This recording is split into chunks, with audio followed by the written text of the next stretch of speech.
Hello and welcome to Radhe Krishna Devotional Plus. இந்த வீடியோல நீங்க பார்க்க போறது அருள்மிகு சொர்ணாம்பிகை சமேத காரணீஸ்வரர் திருக்கோவில்.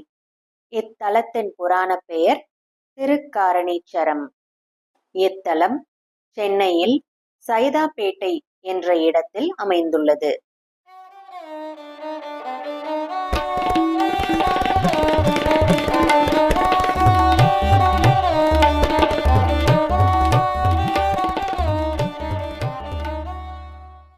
ஒருமுறை வசிஷ்ட முனிவர் தாம் செய்யப்போகும் யாகத்திற்கு பல பொருட்கள் தேவைப்பட்டதாலும் யாகம் எந்தவிதமான தடங்கலின்றி நடைபெற வேண்டும் என்பதற்காகவும் எதை கேட்டாலும் உடனே தரக்கூடிய காமதேனு பசுவை சில நாட்களுக்கு மட்டும் தமக்கு தந்து உதவுமாறு இந்திரனிடம் கேட்க, இந்திரனும் தனது காமதேனு பசுவை சில நாட்கள் வைத்திருக்க வசிஷ்டரிடம் தந்தான். வசிஷ்டரும் காமதேனுவை கொண்டு யாகத்தை நடத்தினார். ஒரு நாள் யாகம் நடந்து கொண்டிருந்த இடத்தில் காமதேனு இடையூறு செய்ய வசிஷ்டர் மிகுந்த கோபம் கொண்டு காமதேனு பசுவை காட்டில் திரிந்து அலையும் காட்டுப்பசுவாக மாறித் திரியுமாறு சாபமிட்டார். வெகு நாட்கள் ஆகியும் காமதேனு திரும்பி வராததால் இந்திரன் பசுவை பற்றி வசிஷ்டரிடம் கேட்க அவர் நடந்ததை கூறினார்.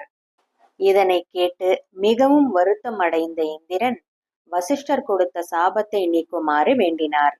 ஆனால் வசிஷ்டரோ தான் கொடுத்த சாபத்தை நீக்கும் சக்தி தமக்கு கிடையாது என்று கூறினார்.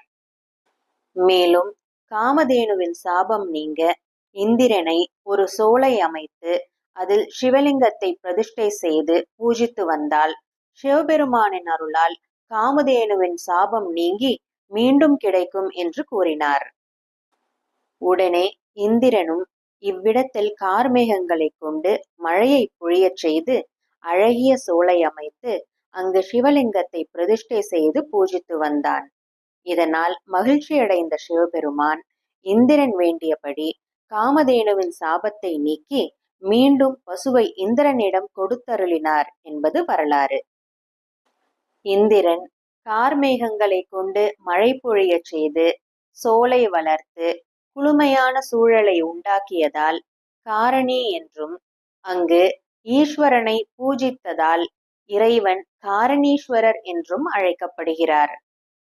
சிவபெருமான் இந்திரனுக்கு கோபதி, அதாவது பசுக்களுக்கு அதிபதி என்ற பட்டத்தை வழங்கினார்.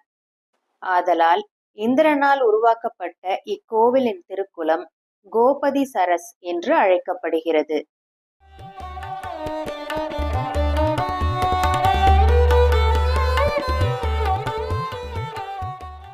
உங்களுக்கு இந்த வீடியோ பிடிச்சிருந்தா லைக், ஷேர், சப்ஸ்கிரைப் பண்ணிட்டு பெல் ஐகான் கிளிக் பண்ணுங்க. மீண்டும் சந்திக்கலாம். பாய்.